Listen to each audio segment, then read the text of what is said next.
সাবেক উপদেষ্টা আসিফ মাহমুদ তিনি একসময় আমাদের সাথে রাজনীতি করেছেন এবং তার সাথে আমাদের সখ্যতা রয়েছে। তিনি পদত্যাগ করার আগের দিনও তার সাথে আমাদের বৈঠক হয়েছে।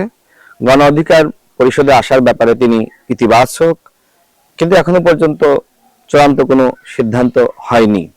তিনি যদি আমাদের সাথে আসতে চান সেক্ষেত্রে তার যোগ্যতা এবং তার মর্যাদা অনুযায়ী আমরা তাকে সম্মানিত করব। আন্দোলন সংগ্রামে তিনি ভূমিকা রেখেছেন, বিশেষ করে গণ অভ্যুত্থানের তিনি নায়ক। তিনি চাইলে যে কোনো দলে যোগদান করতে পারেন অথবা নিজে নতুন দলও গঠন করতে পারেন, সেই স্বাধীনতা তার রয়েছে। যেহেতু আমরা একসাথে রাজনীতি করেছি এবং আমাদের সাথে তার সখ্যতা রয়েছে, সেক্ষেত্রে গণ অধিকার পরিষদে আসলে আমি মনে করি যে তার জন্য ভালো হবে। আমাদের সাথে যেহেতু আগে থেকেই সম্পর্ক রয়েছে, আমাদের সাথে একসাথে উঠা বসা রয়েছে, তিনি সহজেই আমাদের সাথে মানিয়ে নিতে পারবেন, যেটি অন্য দলের ক্ষেত্রে তার জন্য আসলে কঠিন হবে। তো তিনি সিদ্ধান্ত নিক তিনি কি করতে চান। তিনি যদি মনে করেন যে গণ অধিকার পরিষদে আসবেন, তিনি আসতে পারেন। গণ অধিকার পরিষদের দরজা তার জন্য সবসময় খোলা রয়েছে। তিনি উপদেষ্টা ছিলেন, সরকারে থাকলে সমালোচনা হয়। তার বয়স তো খুব বেশি না, বয়সে তরুণ। এই বয়সে তিনি হয়তো বেশ কিছু ভুলভ্রান্তি করেছেন। আমরা মনে করি যে বয়স বাড়ার সাথে সাথে তার পরিপক্কতা বাড়বে, তিনি অনেক কিছু বুঝবেন, শিখবেন, দেখবেন।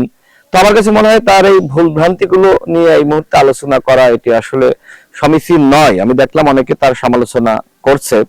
আমার কাছে মনে হয় যে যেহেতু তিনি গণ অভ্যুত্থানে ব্যাপক ভূমিকা রেখেছেন, ফ্যাসিবাদের বিরুদ্ধে লড়াই করেছেন, এবং ওই যে 5 আগস্ট হাসিনার পতন হলো, এই যে 6 আগস্ট ঘোষণা ছিল, তো আন্দোলনটা আসলে বা লং মার্চ 6 আগস্ট নয়, 5 আগস্টই লং মার্চ।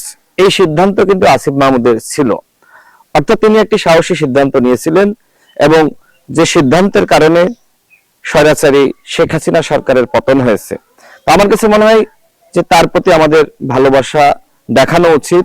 তিনি সরকারে গিয়েছিলেন, ওই সময় অনেকে তাকে পরামর্শ দিয়েছিল যে আসলে এই গণ অভ্যুত্থানের নায়কদের সরকারে না গিয়ে রাষ্ট্রকে দিক নির্দেশনা দেওয়া, যারা সরকারে বসবে তাদেরকে পরামর্শ দেওয়া, এবং বিপ্লবের যে চেতনা সেটির ভিত্তিতে রাষ্ট্র পরিচালনা করা। আবার কেউ কেউ হয়তো পরামর্শ দিয়েছিল যে জুলাই গণ অভ্যুত্থানের পাহারাদার হিসেবে সরকারে যাওয়া মনে হয় তাদের জন্য ভালো হবে।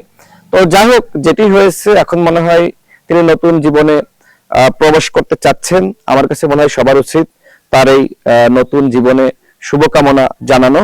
আমি তাকে শুভকামনা জানাই। তিনি যে নতুন অধ্যায়ে প্রবেশ করছেন, এটি চ্যালেঞ্জিং।